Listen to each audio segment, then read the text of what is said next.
स्ट्रॉबेरीची पंढरी म्हणून ओळखल्या जाणाऱ्या जावळी तालुक्यामधील स्ट्रॉबेरीचे दर घसरल्यामुळे शेतकऱ्यांनी चक्क स्ट्रॉबेरी उकिरड्यावरती फेकून दिले। स्ट्रॉबेरी पिकाला सध्या भाव नसल्यामुळे 200 ते 300 रुपये किलोने विकली जाणारी ही स्ट्रॉबेरी सध्या 10 ते 15 रुपये किलोने विकली जात असल्यामुळे शेतकऱ्यांनी हे टोकाचं पाऊल उचललं आहे।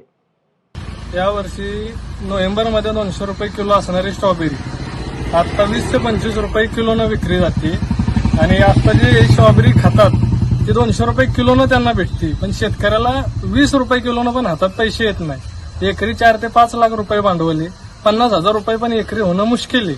20 रुपये किलोनं शेतकऱ्याच्या हातात एकही रुपया राहत नाही, माणसांची मजुरी निघत नाही।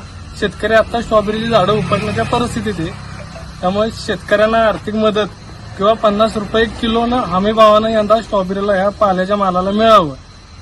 ही फक्त शहरामध्ये खाणारी ही 300 रुपये 400 रुपये किलोनं खातात आणि शेतकऱ्याच्या हातात फक्त 20 रुपये किलोनं ही स्ट्रॉबेरी येते।